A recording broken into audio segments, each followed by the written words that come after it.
Merci, et je partage mon temps avec l'honorable député de Bay of Quinte.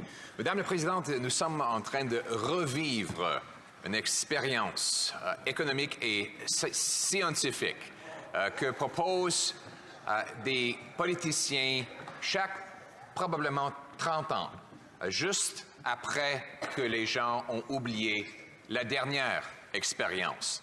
L'expérience dont je parle, c'est l'idée que que les politiciens devraient approcher l'économie de la façon suivante.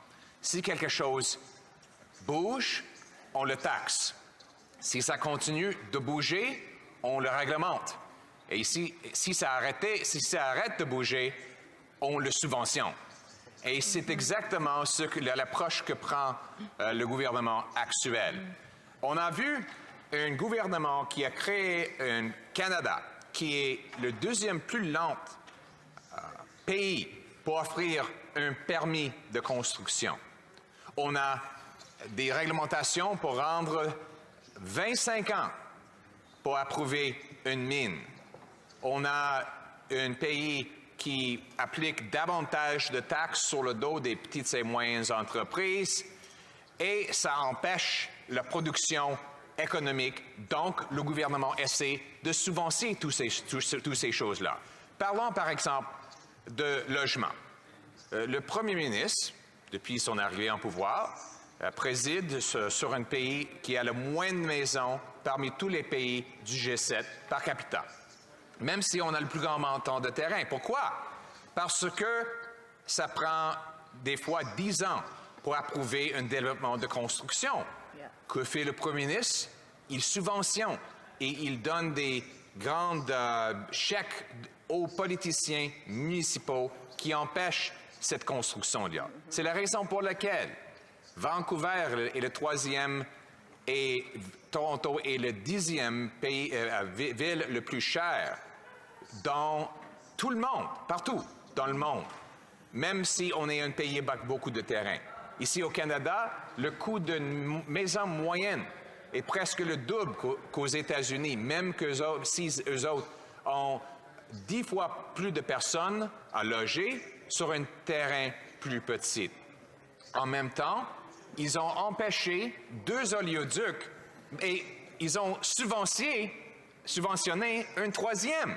Donc, ils sont contre les oléoducs qui sont bâtis par le secteur privé, avec l'argent privé, mais pour les oléoducs qui sont subventionnés par l'État. Et maintenant, on dépense 30 milliards de dollars pour subventionner un oléoduc dans l'Ouest canadien qui aurait pu coûter rien aux contribuables. En fait, ces mêmes genres de projets sont faits gratuitement à travers le monde. Le premier ministre maintenant trompette ses subventions pour une stratégie des minerais, des matériaux qui sont nécessaires pour l'électrification, en même temps que ce gouvernement empêche les mêmes mines dans le nord de l'Ontario qui pourraient produire ces mêmes produits. Pourquoi est-ce que le gouvernement empêche, d'un côté, la même chose qu'il le subventionne? Pourquoi pas faire ni l'un ni l'autre et juste permettre les investisseurs, les travailleurs, les entrepreneurs de le faire tout seuls? Parce que la réponse, c'est parce que ça enlèverait le rôle du premier ministre. Dans tous ces cas-là, il semble que ce n'est pas consistant, mais c'est très consistant. Dans tous les cas, il force les gens de passer à travers lui et l'État pour faire n'importe quoi, que c'est lui qui doit être au centre de tout ce que les gens peuvent faire dans l'économie. Ça devrait être les citoyens qui sont au centre de notre pays, les messieurs et madame tout le monde, les gens qui font le travail. Il y a des vraies conséquences et des vrais coûts. On voit maintenant que le Canada est le pays qu'on s'attend à avoir le pire croissance économique dans l'OCDE pour les prochaines 30 ans. On a un coût de logement qui a doublé. On a le coût de nourriture qui augmente plus rapidement que depuis 40 ans. Quand l'État empêche la production naturelle et organique dans le marché Juste pour le subventionner, ça ajoute les coûts sur les épaules de monsieur et madame, tout le monde qui doivent payer plus. Madame la Présidente, il y a une autre façon. C'est d'enlever les barrières bureaucratiques pour permettre la construction d'hydroélectricité, des mines pour les matériaux et d'électrification, de produire davantage de notre énergie ici au Canada au lieu de l'importer d'ailleurs, en enlevant la paperasse et le délai, et en incitant des municipalités d'enlever leur propre bureaucratie pour qu'on puisse bâtir le logement qui est abordable pour monsieur et madame tout le monde. En fait, l'approche, c'est de libérer les Canadiens pour produire une meilleure qualité de vie avec moins de coûts. Ça, Madame la Présidente, ça, c'est le gros bon sens. Ensemble, ramenant le gros bon sens ici au Canada, c'est ça notre but et c'est exactement ce que nous allons faire.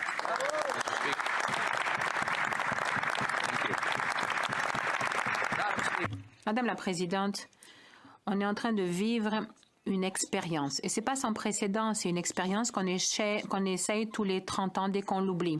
Cette idée voulant que le gouvernement, si le gouvernement voit quelque chose qui bouge, il l'impose, il le taxe. Et si ça continue de bouger, il le réglemente. Si ça arrête de bouger, il le subventionne. Donc ça, c'est bien sûr une citation d'un président américain connu qui a adopté l'approche inverse. Mais voilà l'approche d'aujourd'hui. Quels sont les résultats d'un gouvernement qui s'ingère et qui essaye d'empêcher les Canadiens de construire quelque chose pour eux-mêmes et qui essaye de subventionner cette construction après coup? Le résultat, c'est que le coût de tout augmente. Le coût du gouvernement fait augmenter le coût de la vie. Le gouvernement a produit près d'1 billion de dollars de nouvel argent qui fait augmenter le prix de toutes les marchandises et de tous les services. Et maintenant, la menace, c'est d'un effondrement des hypothèques.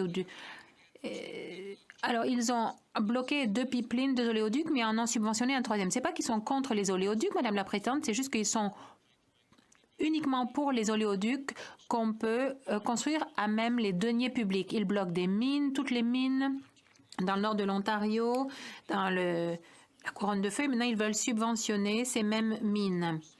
Ils imposent les petites entreprises et ensuite subventionnent les mêmes petites entreprises. Ils disent que leur taxe sur le carbone fonctionne ainsi. Prend l'argent mais le redonne comme s'il valait plus à la fin. Mais on sait que les Canadiens payent beaucoup plus aujourd'hui à cause de ces taxes qu'ils n'en récupèrent en retour. L'expérience échoue tous les 30 ans, c'est cyclique, mais les gens oublient entre-temps que ce n'est pas logique. Mais la façon logique, ce serait de faire exactement le contraire. Plutôt que de taxer et d'imposer, ou plutôt que d'empêcher l'industrie de construire et ensuite de la subventionner, on ne devrait faire ni l'un ni l'autre. On devrait proposer des règles simples et logiques qui permettraient en même temps de protéger l'environnement et la sécurité publique, mais qui permettraient à nos investisseurs, à nos entrepreneurs et aux travailleurs de faire des choses. C'est ce que nous allons faire lorsque nous serons au gouvernement. Alors, établissons des objectifs loi. Plutôt que d'être le 2e pays le plus lent de l'OCDE pour les permis de construire, pourquoi ne pas être le plus rapide pays de l'OCDE pour ce qui est de l'approbation des permis de construire des mines ou des petits réacteurs modulaires dans 2 ou 3 ans, plutôt que dans 25 ans? Qu'est-ce qu'on a appris en 2021, 22, 23? Pourquoi ne pas inciter les municipalités à faire ce que certains essayent? Le maire de Walkerton vient de simplifier et d'accélérer l'approbation des logements pour, dans quelques mois, avoir plusieurs édifices de plusieurs unités d'appartements. Ou la Première Nation de Squamish qui a été capable d'accélérer et d'approuver 6 000 nouvelles unités de logement sur 10 acres de terrain. 600 unités de logement par acre, donc des gens qui désormais ont un logement parce que les Squamish ont réussi à faire ce que bien des bureaucrates ne permettent pas, approuver des projets et les faire construire. Ça me rappelle ce que disait Aubrey Moody, le maire de Nepean. Jack May a été le voir un dimanche matin avant d'aller à l'église. Il lui a dit « Je veux construire un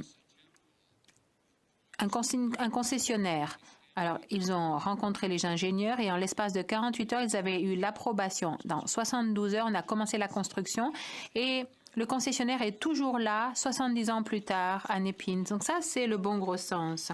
Ainsi, on peut construire des logements abordables, construire des entreprises qui paieront nos travailleurs.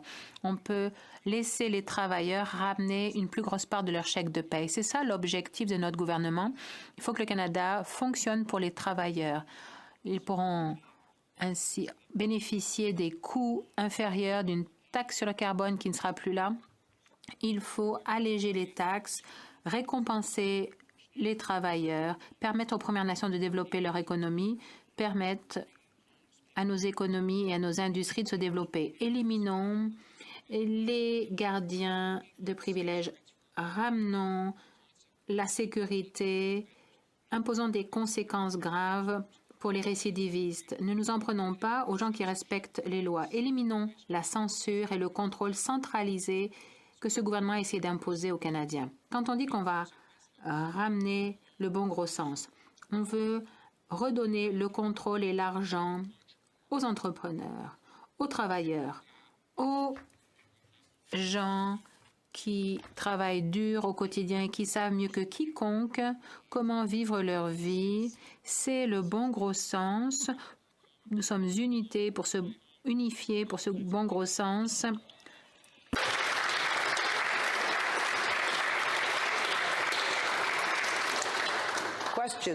Questions et